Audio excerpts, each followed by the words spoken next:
Hello dear students, you are most welcome to your channel.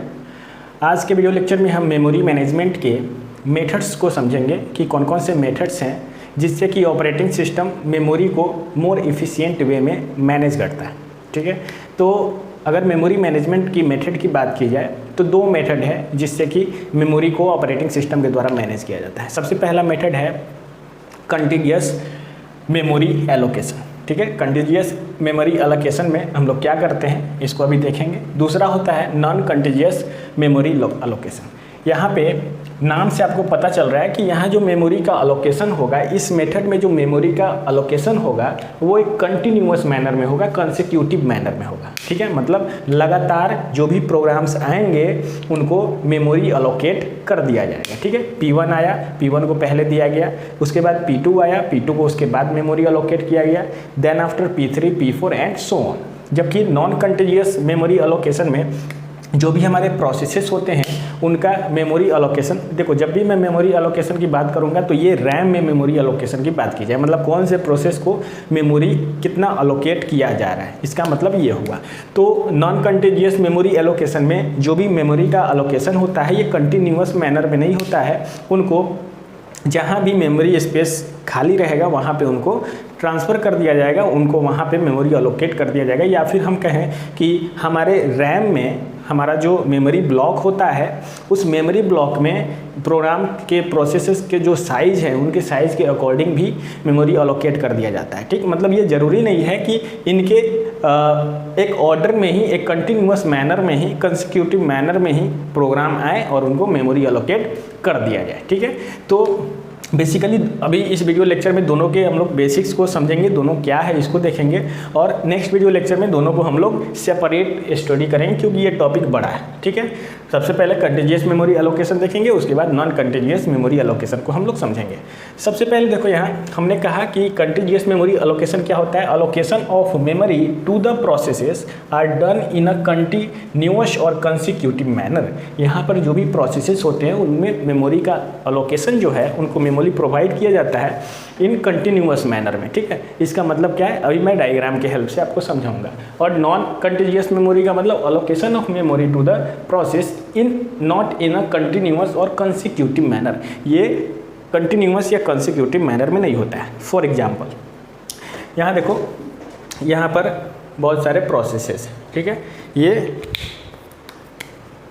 P1, P2, P3, P4, P5, P6, P7 इतने सारे processes हमारे पास available है। ये कहाँ पे हैं तो ये रोम में है, मतलब कि सेकेंडरी मेमोरी में है। अभी इन सारे प्रोसेसेस को रैम में मेमोरी एलोकेट नहीं किया गया है, ये पहले रैम में इंटर करेंगे, उसके बाद इनको मेमोरी एलोकेट किया जाएगा। ये हमारा रैम है और रैम में हमने आपको बताया रैम का ये मेमोरी ब्लॉक है, रैम मेमोरी ब्लॉक इसको हम कहते हैं। और रैम का कुछ मेमोरी ऑपरेटिंग सिस्टम के द्वारा यूज किया जाता है और जो रिमेनिंग पार्ट है उसमें प्रोग्राम्स या डेटा स्टोर होते हैं। तो इतना ब्लॉक खाली है यहाँ पर। ओके, तो यहाँ देखो, यहाँ पे P1 प्रोसेस आएगा और P1 प्रोसेस इस ब्लॉक में इसको एड्रेस हम एक प्रोवाइड करते हैं। सपोज करो इसका एड्रेस 0 है, इसका 1 है, इसका 2 है, इसका 3 है, 4 है, 5 है और 6 है। ठीक है, P1 प्रोग्राम आया, रैम में इंटर किया और उसको मेमोरी एलोकेट कर दिया गया। उसके बाद P2 आया, P2 को मेमोरी एलोकेट कर दिया गया 0 to 2 में। P3 आया, P3 को मेमोरी एलोकेट कर दिया गया 2 to 3 में। ऐसे ही P4 आया, P4 को 3 to 4 में एलोकेट कर दिया गया। मतलब कि जैसे प्रोसेस आ रहे हैं वैसे ही प्रोसेस को हम लोग एक कंटिन्यूअस मैनर में मेमोरी प्रोवाइड कर दे रहे हैं, एलोकेट कर दे रहे हैं। ठीक, तो ये है कंटिन्यूअस मेमोरी एलोकेशन का एक एग्जाम्पल। ठीक है, अब नॉन कंटिन्यूअस मेमोरी एलोकेशन को हम लोग कैसे समझें। तो नॉन कंटिन्यूअस के लिए अगर इसी डायग्राम में मैं आपको बताऊँ तो जो भी हमारे प्रोसेसेस आ रहे हैं, यहाँ पे P1 प्रोसेस आया तो P1 प्रोसेस, सपोज करो P1 प्रोसेस इसी में आया 0 to 1 में P1 आ गया। ठीक है, अब P2 प्रोसेस जो आ रहा है तो P2 प्रोसेस नॉन कंटिन्यूअस में P1 के बाद वाले में ना होकर के बाकी जो भी है उसमें आ सकता है। ठीक है, P3 आया, तो P3 इस ब्लॉक में आ सकता है, P4 इस ब्लॉक में आ सकता है। मतलब ये कंटिन्यूअस मैनर, कंसिक्यूटिव मैनर में नहीं होता है मेमोरी का allocation, non continuous memory allocation में। ठीक, अब देखो जो कंटिन्यूअस मेमोरी एलोकेशन है इसमें भी दो मेथड्स हैं।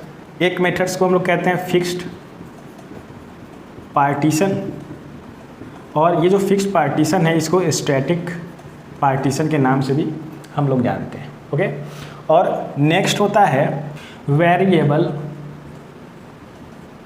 पार्टीशन। वेरिएबल पार्टीशन को हम लोग डायनेमिक पार्टीशन के नाम से भी जानते हैं। अब ये फिक्स्ड पार्टीशन और वेरिएबल पार्टीशन क्या है इसको थोड़ा सा हम लोग ब्रीफ में समझते हैं। इसके बाद के वीडियो लेक्चर में हम लोग इसी को डिटेल में समझेंगे। फिक्स पार्टीशन का मतलब ये है कि रोम से प्रोसेस आ रहा है तो सबसे पहले आप रोम को एक फिक्स पार्टीशन कर दो, मतलब रोम को कुछ पार्ट में आप बांट दो, डिवाइड कर दो। जैसे ये हमारा रैम है, रैम का कुछ हिस्सा ऑपरेटिंग सिस्टम ने ले लिया, जो भी पार्ट बचा हुआ है इसको कुछ पार्ट में ऑपरेटिंग सिस्टम के द्वारा पार्टीशन कर दिया जाता है। यहाँ पर कितने पार्टीशन हुए? 1 2 3 4 5 पार्टीशन हो गए। अब ये जो 5 पार्टीशन हो गए, सपोज करो इसका साइज है 4 MB, इसका साइज है 2 MB, इसका साइज है 1 MB, इसका साइज है 3 MB और इसका साइज है 6 MB। ठीक है, तो यहाँ पर जो भी हमारे प्रोसेसेस सेकेंडरी मेमोरी से मेन रोम से आएगा वो क्या होगा, साइज़ के अकॉर्डिंग उसको ऑपरेटिंग सिस्टम में स्पेस प्रोवाइड किया जाएगा, मेमोरी अलोकेट कर दिया जाएगा। ठीक है, P1 process, P2 process, P3 process, P4 process, P5 process. ठीक, 5 पार्टीशन है तो यहाँ पर 5 पार्टीशन इंटर कर सकते हैं, 5 प्रोसेस इंटर कर सकते हैं इसमें, तो इसको कहते हैं हम लोग फिक्स्ड पार्टीशन। अब वेरिएबल पार्टीशन का मतलब क्या है?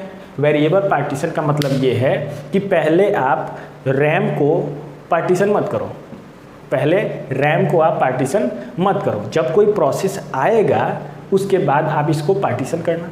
ठीक है, मतलब कितने नंबर ऑफ प्रोसेसेस आ रहे हैं उसके बेसिस पर रैम का जो ब्लॉक है, जो कि ऑपरेटिंग सिस्टम के अलावा जो भी मेमोरी ब्लॉक है उसको पार्टीशन आप कर दोगे। कब? जब कोई प्रोसेस रैम में आने वाला होगा तब। ठीक, पहले से पार्टीशन फिक्स पार्टीशन में होता है, और जब कोई प्रोसेस रोम से रैम में आने वाला होता है तो कितने नंबर ऑफ प्रोसेसेस इंटर कर रहे हैं उनके बेसिस पे जो रैम है उसका पार्टीशन किया जाता है। तो ये डायनेमिक पार्टीशन होता है, मतलब रन टाइम पार्टीशन होता है, प्रोग्राम एग्जीक्यूशन में है और उसी टाइम रैम का पार्टीशन किया जाता है on the basis of how many number of programs entering into the RAM. Okay, तो ये है मेमोरी मैनेजमेंट मेथड का इंट्रोडक्शन।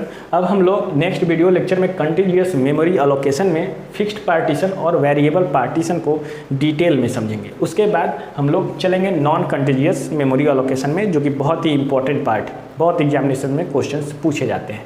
तो आज इतना ही। आपको ये वीडियो कैसा लगा हमें कमेंट में जरूर बताएं। अगर वीडियो अच्छा लगा आप वीडियो को लाइक कर सकते हैं, और अगर आप चैनल पे नए हैं तो चैनल को सब्सक्राइब कर सकते हैं। प्लीज़ आप सब्सक्राइब कीजिए, जितना ज़्यादा सब्सक्राइबर बढ़ता है उतना ज़्यादा ही वीडियो लेक्चर बनाने का इंटरेस्ट जगता है। तो आप चैनल को सब्सक्राइब कीजिए, आपके जो भी ग्रुप्स हैं कंप्यूटर साइंस के उसमें वीडियोज़ के लिंक को सेंड कीजिए और सपोर्ट करते रहिए। थैंक्स।